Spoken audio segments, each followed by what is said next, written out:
Section 3.3, Exponential Functions as Mathematical Models. So now we're going to have some fun. It is in this section where you will be given some information and you will be able to construct your own exponential function. All right, so the first type we're going to look at is exponential growth. And we looked at this particular model back in 3.1. So characteristics of an exponential growth model would be these four. So you can pause the video and take a look at these if you like, but I will highlight that K here is something we will be solving for, and it is called the growth constant. Okay.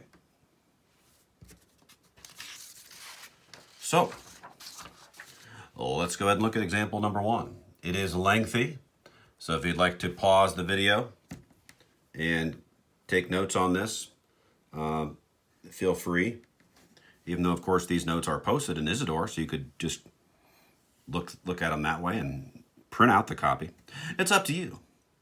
Anyway, let's go ahead and start to figure this out. So, first of all, we should understand that we will be using this model. Q of t is equal to Q sub 0. That's the initial quantity, times base e to the growth constant, k, that's a k. Geez, that's a bad looking k there. But anyway, that's a k, and there's a t. Okay? So what do we know from this problem? Well, we know what? The number of cells in a culture doubles every 20 minutes. We know the initial cell population is 100. So the initial cell population is 100. Okay, so I'm going to make Q sub 0 100. That's the initial cell population. We know that it takes 20 minutes, that's K equaling 20, for this population to double. So if we double 100, that would be 200. So really, this is Q of 20 would be 200, all right? It's doubling every 20 minutes. Now, all we have to do is solve for K. We have to come up with our growth constant. So to do that, we're going to divide both sides by 100, giving us 2 equal to e to the 20k. We'll write it that way. Oh, look at this, a 2. Why is there a 2 here? Oh, because we're doubling something. This is always going to happen. So really, I didn't even need to plug in those numbers. I could have just immediately went to this step. And then the coefficient of k is going to be the time required to double something. This will always be true.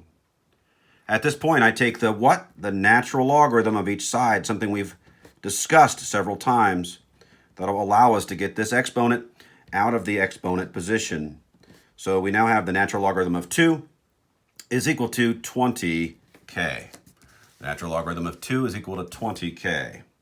Let's continue. Let's divide both sides by 20. And so therefore our growth constant k is exactly the natural logarithm of 2 over 20. And you could leave it just like that.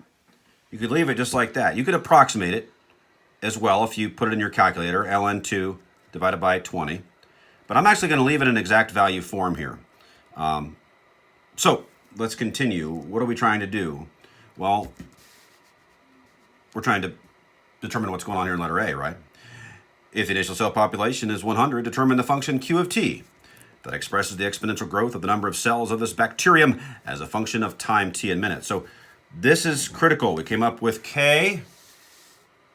So now we're able to answer letter A. So letter A would be Q of t is equal to our initial population, which is 100, times e to the what? To the k. So that's ln of 2 all over 20 times t. That's all in the exponent position right there. This is the correct function for letter A. All right. Moving on to letter B, what are we doing here? How long will it take for a colony of 100 cells to increase to a population of 1 million? Well, let's see how we're going to figure this out. What are we trying to solve for? We're trying to solve for t. So population, 1 million, right? Q of something, that something is what we're trying to determine, t, is equal to 1 million. And that's going to be equal to what? Well, it's going to be equal to what we just, came up with, what we just formulated here in letter A. So it's going to be 100 e to the ln of 2 over 20 to the, times t. All right, so we divide both sides by 100. We divide both sides by 100. That's going to give us 10,000, equaling e to the ln of 2 over 20 t.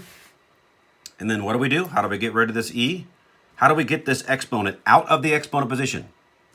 Yes, we take the ln of both sides, the natural logarithm of both sides. And now we have this. These cancel, so now we have the natural logarithm of 10,000 is equal to the natural logarithm of 2 over 20 times t. This is now in the numerator position. At this time, I need to do what? I need to get rid of this, so I'm going to multiply both sides.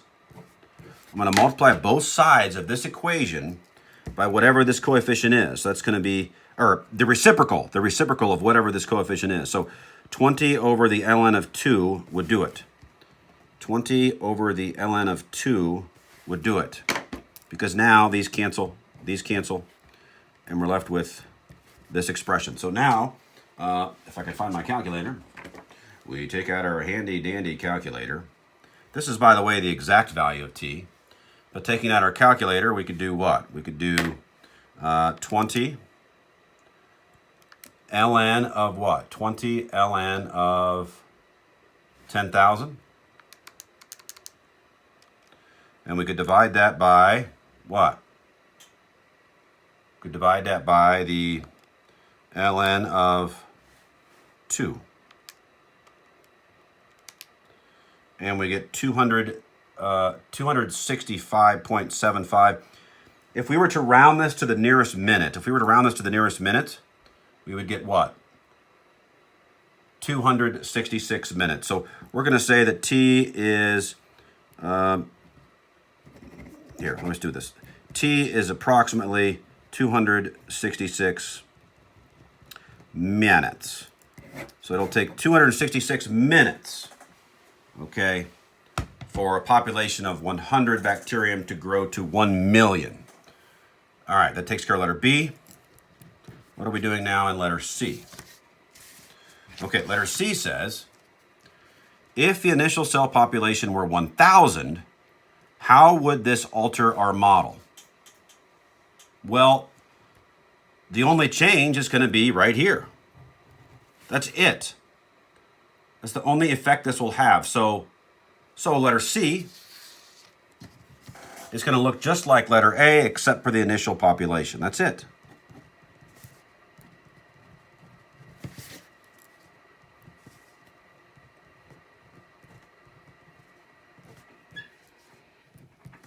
And we're finished with the first example from section 3.3. Fun stuff.